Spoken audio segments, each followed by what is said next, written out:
For the past few weeks, there's been a lot of talk around Washington about taxes, and there's been a lot of political positioning between the two parties. But around kitchen tables, Americans are asking just one question. Are we going to allow their taxes to go up on January 1st, or will we meet our responsibilities to resolve our differences and do what's necessary to speed up the recovery and get people back to work? Now, there's no doubt that the differences between the parties are real and they are profound. Ever since I started running for this office, I've said that we should only extend the tax cuts for the middle class. These are the Americans who've taken the biggest hit, not only from this recession, but from nearly a decade of costs that have gone up while their paychecks have not. It would be a grave injustice to let taxes increase for these Americans right now, and it would deal a serious blow to our economic recovery. Now, Republicans have a different view. They believe that we should also make permanent the tax cuts for the wealthiest 2% of Americans. I completely disagree with this. A permanent extension of these tax cuts would cost us $700 billion at a time when we need to start focusing on bringing down our deficit. And economists from all across the political spectrum agree that giving tax cuts to millionaires and billionaires does very little to actually grow our economy. This is where the debate has stood for the last couple of weeks. And what is abundantly clear to everyone in this town is that Republicans will block a permanent tax cut for the middle class unless they also get a permanent tax cut for the wealthiest Americans, regardless of the cost or impact on the deficit. We saw that in two different votes in the Senate that were taken this weekend. And without a willingness to give on both sides, there's no reason to believe that this stalemate won't continue well into next year.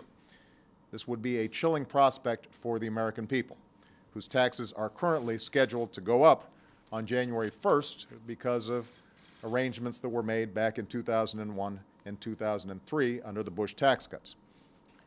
I am not willing to let that happen. I know there's some people in my own party and in the other party who would rather prolong this battle, even if we can't reach a compromise. But I'm not willing to let working families across this country become collateral damage for political warfare here in Washington. And I'm not willing to let our economy slip backwards, just as we're pulling ourselves out of this devastating recession.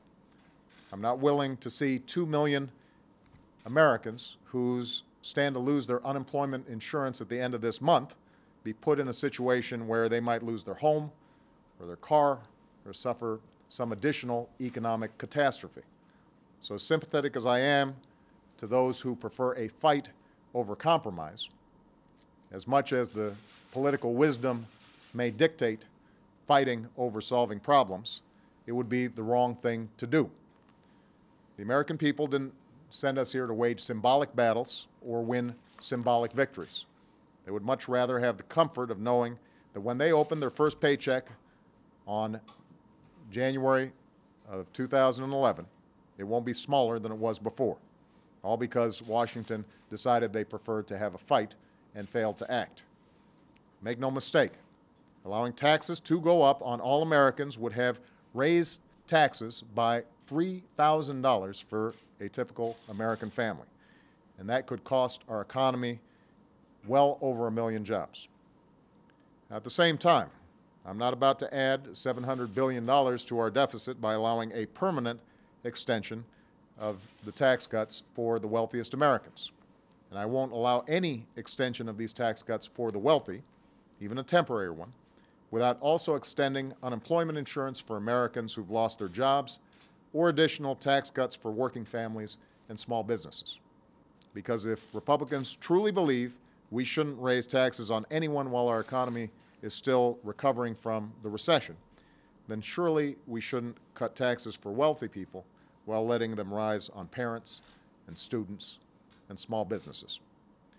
As a result, we have arrived at a framework for a bipartisan agreement. For the next 2 years, every American family will keep their tax cuts. Not just the Bush tax cuts, but those